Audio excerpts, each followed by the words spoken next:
যারা শাসক ছিল, যেই দলগুলি শাসন করেছে, মানুষের বৈষম্য দূর করতে পারে নাই, মানুষকে শান্তি দিতে পারে নাই, মুক্তি দিতে পারে নাই।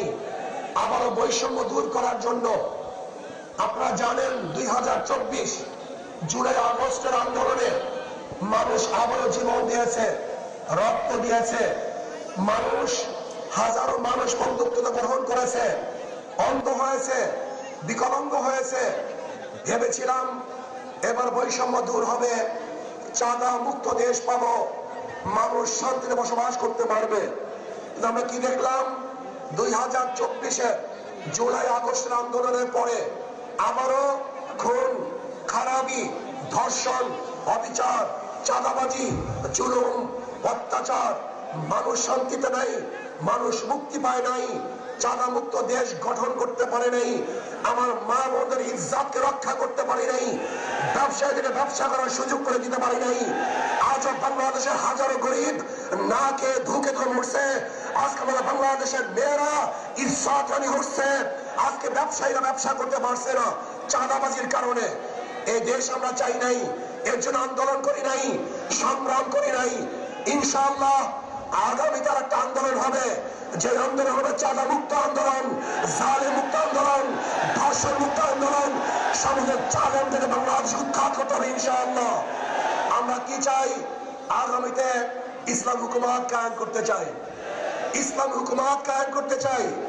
ইসলাম হুকুমত কায়েম করলে কি হবে? বাংলাদেশের সমস্ত গরিবরা দরিদ্র সীমার উপরে চলে যাবে। ইসলাম হুকুমত হলে আমার মা বোনরা ধর্ষিত হবে না।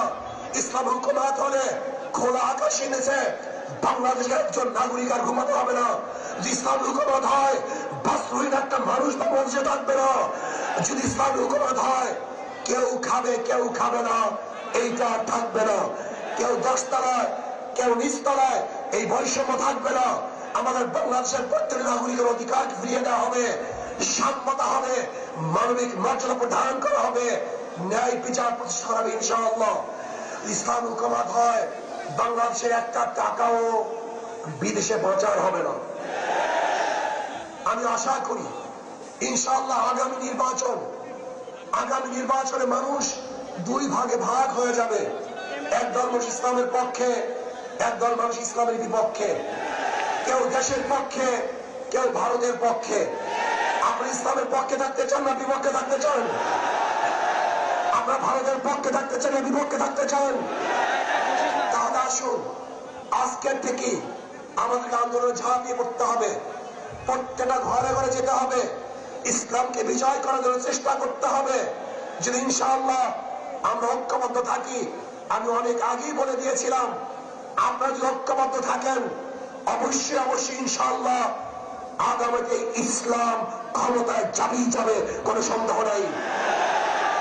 আমি তত্ত্বাবধায়ক সরকারের, অন্তর্বর্তী সরকারের প্রধান ডক্টর ইউনূসকে বলবো, নির্বাচন নিয়ে ষড়যন্ত্র চলতেছে, নির্বাচনকে পিছনে হটাবার ষড়যন্ত্র চলতেছে। আমি বলবো যথা টাইমে নির্বাচন দিতে হবে। নির্বাচন নিয়ে কোনো ষড়যন্ত্র বাংলাদেশের জনগণ মানবে না। একটা নির্বাচন দিতে হবে, গ্রহণযোগ্য নির্বাচন।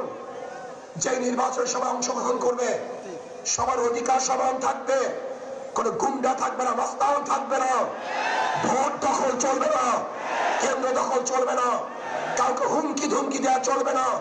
বর্তমান প্রত্যেকে নীতি আদর্শ রক্ষা করার জন্য, বাস্তবায়নের জন্য চেষ্টা করবে। সেই সুযোগ, লেভেল প্লেইং ফিল্ড সরকারকে গঠন করতে হবে, সেই পরিবেশ সৃষ্টি করতে হবে। যদি আপনি ব্যর্থ হন, তাহলে বাংলাদেশের জনগণ আপনাকে অবশ্যই ক্ষমা করবে না।